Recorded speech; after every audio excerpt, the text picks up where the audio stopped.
Hi friends, welcome to Kamadhenu Akshayam. நம்ம இன்றைக்கி பார்க்க போகிறது சூப்பரான ஸ்வீட் ரெசிபி. எப்படி பண்ணுறதுன்னு பார்க்கலாங்க.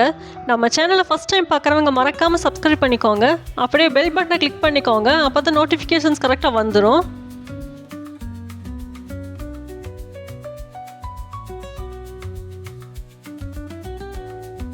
நான் இதுக்கு கடாயில் 1/2 லிட்டர் பால் சேர்த்துருக்கேன். கடாய் பார்த்திங்கன்னா நல்லா அடிகனமாக இருக்கணும். கடாயின்னு இல்லை, பாத்திரம் கூட எடுத்துக்கலாம். பாலை சேர்த்துட்டு ஸ்டவ் ஆன் பண்ணால் போதும்.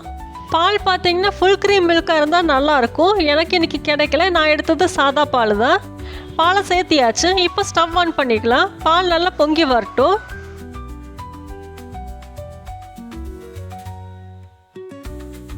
பால் இப்போ தான் பொங்கி வர ஆரம்பிக்குது. நம்ம ஸ்டவ்வை சிம் பண்ண வேண்டாம். அதுக்கு பதிலாக கரண்டியை வச்சு நல்லா கலந்து விடலாம்.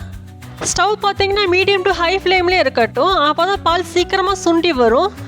நம்ம ஸ்டவ்வை சிம் பண்ணிட்டோம்னா பால் சுண்டி வர ரொம்ப நேரம் ஆகும். அதனால மீடியம் டு ஹை ஃப்ளேம்லேயே இருக்கட்டும். நம்ம சேர்த்துருக்கிற 1/2 லிட்டர் பால் நல்லா சுண்டி வரணும். இப்போ பாருங்கள், நல்லா ஆடை கட்ட ஆரம்பிக்குது. இந்த ஆடையெல்லாம் நல்லா பால்குள்ளேயே எடுத்து விட்டுறலாம். எனக்கு இந்த பால் சுண்டி வர்றதுக்கு 15லேருந்து ஒரு 17 நிமிஷம் போல் ஆச்சு. நல்லா அடிக்கனமான பாத்திரம் எடுத்துட்டோம்னா சீக்கிரமாக சுண்டி வந்துடும். இது மாதிரி நல்லா கலந்து விட்டுட்டே இருக்கலாம். அப்போ தான் ஆடையும் நல்லா சேரும், சீக்கிரமாகவும் சுண்டி வரும்.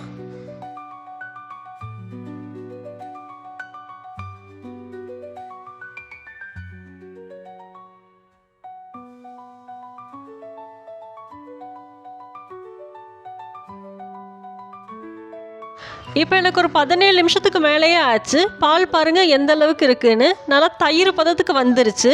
இந்த அளவுக்கு இருந்துச்சுன்னா சரியாக இருக்கும். இன்னமும் திக்காகணுங்கிறது அவசியம் இல்லை. இப்போ நம்ம ஸ்டவ் ஆஃப் பண்ணிடலாம். இது நல்லா ஆறட்டும். ஆறும்போது நல்லாவே கெட்டியாயிரும். இது நல்லா ஆறுனதுக்கப்புறம் நம்ம அடுத்த ப்ராசஸ் ஆரம்பிச்சிடலாம்.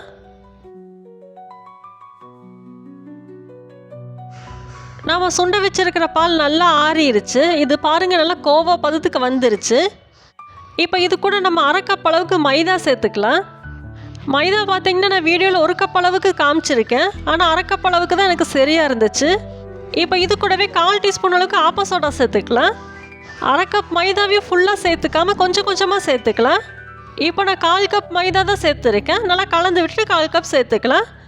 மாவு பார்த்திங்கன்னா நம்ம குலோப்ஜானுக்கெல்லாம் மிக்ஸ் பண்ணுவோம்ல, அந்த பதத்துக்கு இருந்துச்சுன்னா சரியாக இருக்கும். ஒருவேளை மைதா ஜாஸ்தி ஆயிடுச்சுன்னா கொஞ்சமாக பால் சேர்த்துக்கலாம். மாவு ரொம்ப லூஸாகவும் இல்லாமல் ரொம்ப டைட்டாகவும் இல்லாமல் குலோப்ஜான் பதத்துக்கு இருந்துச்சுன்னா சரியாக இருக்கும். இப்போ எக்ஸ்ட்ராவாக 1/4 கப் மைதா சேர்த்துருக்கேன். மொத்தமாக 1/2 கப் மைதா மட்டும்தான் சேர்த்துருக்கேன். இந்த அளவு சரியாகவே இருந்துச்சு.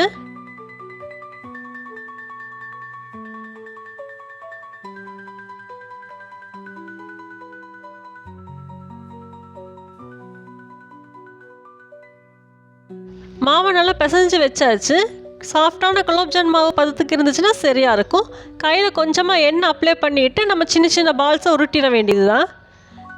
இது மாதிரி 2 கையில் நடுவில் வச்சுட்டு உருட்டிட வேண்டியது தான். முடிஞ்ச அளவுக்கு கிராக்ஸ் எல்லாமே உருட்டிக்கலாம். கிராக்ஸ் இருந்தாலும் உடஞ்சி வராது. இதே மாதிரி எல்லா பால்ஸையும் உருட்டிட்டு காமிக்கிறேன்.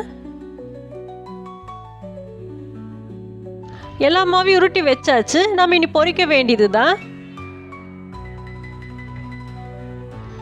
பொரிக்கிறதுக்கு கடாயில் கொஞ்சமாக எண்ணெயை சூடு பண்ணியிருக்கேன். எண்ணெய் நல்லா சூடானதுக்கப்புறம் ஸ்டவ்வை மீடியம் ஃப்ளேமில் வச்சுக்கோங்க. இப்போ ஒவ்வொரு பால்ஸும் எடுத்து போட வேண்டியது தான். நான் இன்றைக்கி ஒரே பேஜாகவே போட்டுட்டேன், கொஞ்சமாக இருந்ததுனால. பால்ஸை சேர்த்துட்டு அப்போவே கரண்டி வச்சு கலக்க வேண்டாம். ஒரு 2 நிமிஷம் ஆகட்டும். இப்போ எல்லா பக்கம் நல்லா திருப்பி விடலாம். அப்போ தான் ஈவனாக கலர் வரும். இந்த ஸ்வீட் பார்த்திங்கன்னா செய்கிறது ரொம்ப ஈஸி. டேஸ்ட்டும் சூப்பராக இருக்கும். பால் சுண்ட வைக்கிறது மட்டும்தான் வேலை. அதுக்கப்புறமா 5 நிமிஷத்துலேயே செஞ்சு முடிச்சிடலாம்.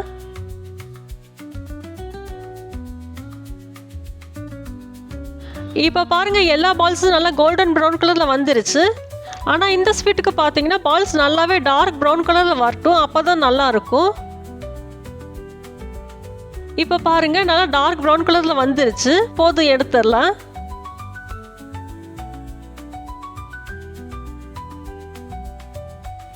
இப்போ சக்கரைப்பாகு பண்ணுறதுக்கு 1 கப் அளவுக்கு சர்க்கரை சேர்த்துருக்கேன். நம்ம 1/2 கப் அளவுக்கு மைதா சேர்த்துருக்கோம். அதுக்கு 1 கப் அளவுக்கு சர்க்கரை சேர்த்துனா சரியாக இருக்கும். இப்போ அதே கப்பில் 1 கப் அளவுக்கு தண்ணியை சேர்த்துக்கலாம். சக்கரை பாகு பார்த்தீங்கன்னா நம்ம குலாப் ஜாமுனுக்கெல்லாம் ரெடி பண்ணுவோம்ல, பிசு பிசுப்பான கன்சிஸ்டன்சியில் தான் சரியாக இருக்கும். அந்த அளவுக்கு இருந்துச்சுன்னா போதும். நம்ம ஃப்ரெஷ்ஷான பாலை இது மாதிரி சுண்டை காய்ச்சி செய்யும் போது ஸ்வீட் சூப்பராக இருக்கும். நம்ம இதுக்கு பதிலாக பால் பவுட்ரு கூட சேர்த்துக்கலாம். ஆனால் டேஸ்ட் அந்தளவுக்கு பர்ஃபெக்டாக வராது. பால் நல்லா சுண்டி வரதுக்கு 15லேருந்து 20 நிமிஷம் போலே ரெடி ஆயிரும். ரொம்ப நேரம்லாம் இழுக்காது. நம்ம ஸ்டவ்வை மட்டும் ஹை ஃப்ளேமில் வச்சிட்டோம்னா சீக்கிரமாகவே ரெடி ஆயிரும்.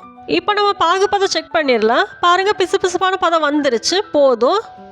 இப்போ நம்ம பொரிச்சு வச்சுருந்த பால்ஸும் இது கூட சேர்த்துட்டு 1 நிமிஷம் போல் கொதிக்க வச்சுட்டு ஸ்டவ் ஆஃப் பண்ணிடலாம். இது பார்த்தீங்கன்னா ஒரு 5 மணி நேரம் போல் நல்லா சக்கரை பாகில் ஊறட்டும். அப்போ தான் நல்லா ஊறும். இது 5 மணி நேரம் போல் நல்லாவே ஊறிடுச்சு. இதை சர்வ் பண்ணுறதுக்கு முதல்ல கொஞ்சமாக சர்க்கரையை தூவிட்டு சர்வ் பண்ணலாம். அப்போ பார்க்குறக்கும் நல்லாயிருக்கும், டேஸ்ட்டும் நல்லாயிருக்கும். நம்ம ஸ்வீட் ரெசிபி மலாய் காஜா சூப்பராக ரெடி ஆயிடுச்சு. நீங்களும் இதே மாதிரி செஞ்சு சாப்பிட்டு பாருங்கள். வீடியோ பிடிச்சிருந்தா லைக் பண்ணுங்கள். காமதேனு அக்ஷயத்துக்கு சப்ஸ்கிரைப் பண்ணுங்கள்.